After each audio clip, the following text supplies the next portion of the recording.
J'estime que les souffrances du temps présent sont sans commune mesure avec la gloire qui doit se révéler en nous.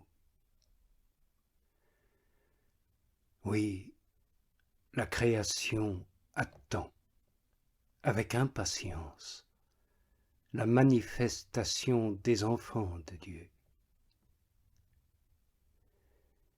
Livré au pouvoir du néant, non de sa propre volonté, mais par l'autorité de celui qui l'y a soumise, la création garde toutefois l'espérance. Oui, elle aussi sera affranchie de l'esclavage, de la corruptibilité, et prendra part à la liberté et à la gloire des enfants de Dieu. Nous le savons bien. La création tout entière gémit maintenant encore des douleurs de l'enfantement. Et elle n'est pas la seule. Nous aussi, qui bénéficions des prémices de l'Esprit, nous gémissons en notre âme, attendant l'adoption et la rédemption de notre corps. Certes, nous sommes sauvés, mais c'est en espérance. Or, voir ce qu'on espère, ce n'est plus espérer.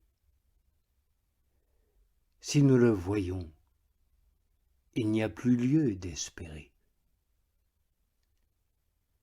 Mais si, ne le voyant pas, nous espérons encore, c'est cela, attendre avec persévérance.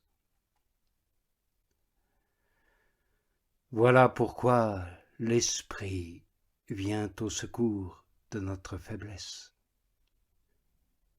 car nous ne savons pas prier comme il est bon. Alors l'Esprit souverain intercède lui-même en gémissements inexprimables. Et celui qui lit dans les cœurs connaît les désirs de l'Esprit. Désirs qui sont toujours selon la volonté de Dieu en faveur de ses saints. Nous savons d'ailleurs que tout concourt au bien de ceux qui aiment Dieu, de ceux qui sont appelés selon le dessein de sa bienveillance, de ceux que d'avance il connaît, les destinant par avance à être conformes à l'image de son Fils, afin que celui-ci soit le premier d'une multitude de frères. Et ceux qu'il a ainsi prédestinés, il les appelle, et ceux qu'il a appelés, il les justifie, et ceux qu'il a justifiés, il les glorifie.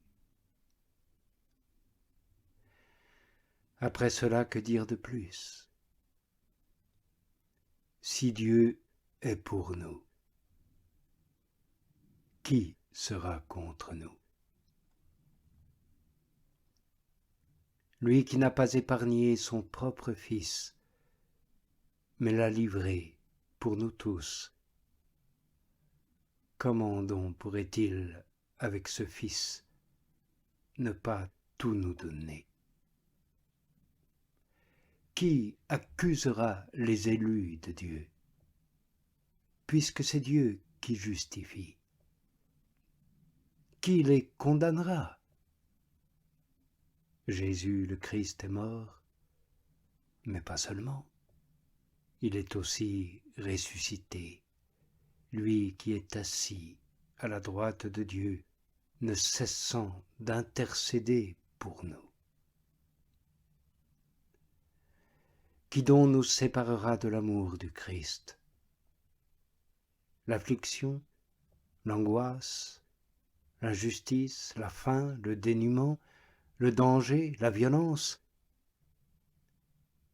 Selon qu'il est écrit, à cause de toi nous sommes livrés à la mort tout le jour, nous sommes regardés comme des brebis d'abattoir.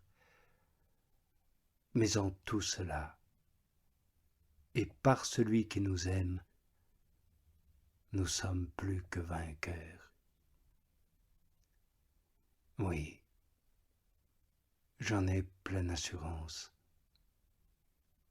Ni mort, ni vie, ni ange, ni domination, ni présent, ni avenir, ni puissance, qu'elle soit d'en haut ou d'en bas, en somme, aucune créature ne peut nous séparer de l'amour de Dieu, qui est en Jésus, notre seul Christ et Seigneur.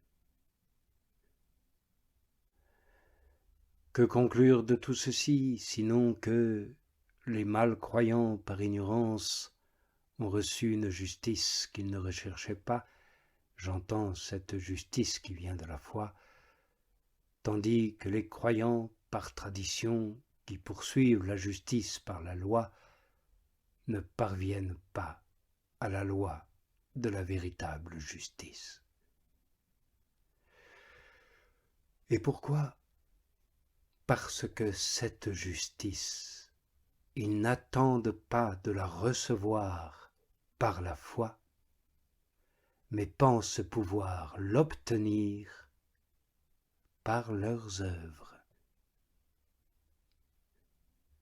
Ils butent ainsi contre une pierre d'achoppement, celle dont il est écrit « Voici que je pose en Sion une pierre d'achoppement, un rocher qui fait tomber, mais qui a foi en lui ne sera pas confondu. » Oui, si tu professes de ta bouche que Jésus est le Seigneur, et si tu as foi par tout ton cœur que Dieu l'a ressuscité d'entre les morts, tu seras sauvé. Car avoir foi dans son cœur conduit à la justice, et confesser de sa bouche conduit au salut. L'Écriture dit en effet, « Quiconque se fie en lui ne sera pas confondu. » Ainsi, il n'y a pas de distinction d'origine. Tous ont le même Seigneur, bienfaisant envers tous ceux qui le prient. Oui, quiconque appellera le nom du Seigneur sera sauvé. Or, comment appeler sans croire en lui? Et comment croire sans l'avoir entendu? Et comment l'entendre si personne ne le proclame? Et comment proclamer si personne n'est envoyé? Voilà pourquoi il est écrit qu'ils sont beaux, les pieds de ceux qui annoncent le vrai bonheur. Mais tous n'obéissent pas à cette bonne nouvelle. Isaïe dit en effet, « Seigneur, qui a cru à ce que nous avons fait entendre? »